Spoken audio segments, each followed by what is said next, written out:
Do you want to know how you can shorten down your pitching time when you're on campsite? This is my experience with this and my tips for you to bring out.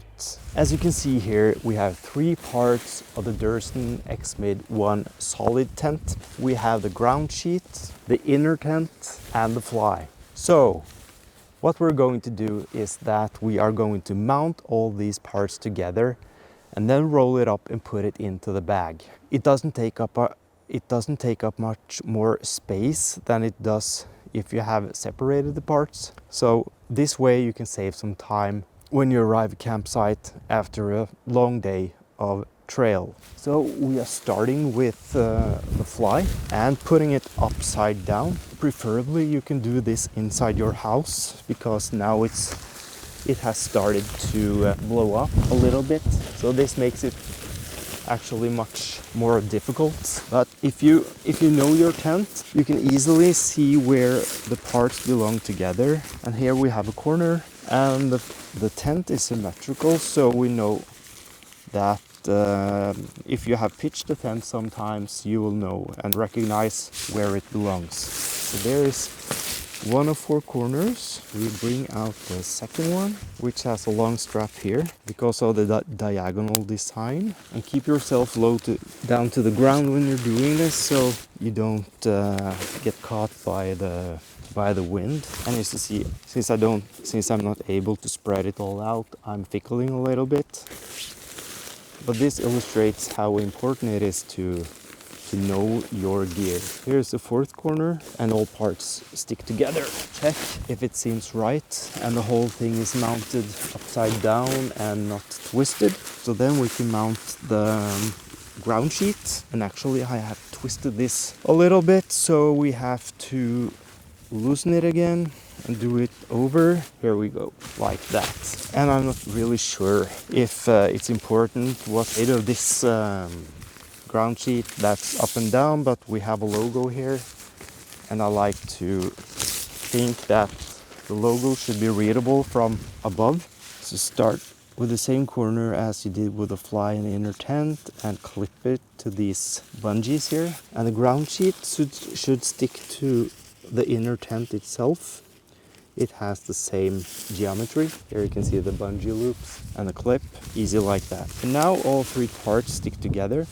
So now we can bring out the trekking poles. Now we are turning the whole tent composition the other way, and now it is the correct way and it's ready for staking out the rectangle. As we know from before, start with corner number one and get this guy line about 45 degrees out from the corner. Find corner number 2, 45 degrees again. Corner number 3, 45 degrees on the corner. And the last corner, number 4, also 45 degrees on the corner of the fly. And now it's time to take an overlook and check if this is a rectangle. I can see it's a kind of skewed here.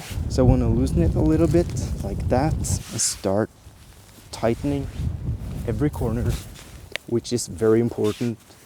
And together with, you should actually put the stakes all the way down to the ground so the tent won't blow away if the wind comes. But this is for demonstration purpose, so we don't bother with that now. And now all the sides are tight and the tent is secured, so now we can start putting the 2 tracking poles and raise the whole structure. Find the grommet, make sure the tip of the tracking pole is secured inside the grommet before you raise it. Stretch out the tracking pole and close the door. And now we have protected the tips with tape, so if the wind escalates, it's not that dangerous for the fly.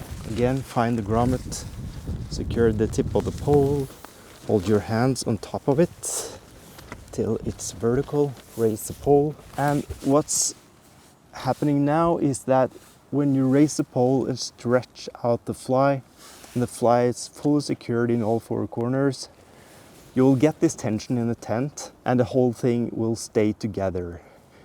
If the poles are too low, the fly is too slack, there is a potential risk that the whole structure can collapse, and that's when the poles can rip up your tent. So if we take a look inside, you can see, there you go, the plug in the corner was too loose. And that's why it's so important to secure the tips of your poles with tape. So after you have pitched the tent, you can walk around the corners and check if everything still sticks to the ground. We'll try once more, find the grommet like this. So for this purpose, it's smart to secure the door. Pull this cord in a 45-degree angle to release stress on the zipper. And now you can start to see what's going on in the mountains when the wind is much stronger than it is here. But the tent is catching a bit of, a great amount of wind. So if it's blowing too much, maybe you should be 2 persons to raise the tent. So now you can see we have the inner tent ready in here. But what we also should have done is that we should have clipped the tent to the peaks here before we packed it down, like this. So the only thing that's missing is to put the handle of the trekking pole inside the bungee here to lock off the inner tent, like this. And now it's actually ready to be used as a shelter and a house. I want to just lay down.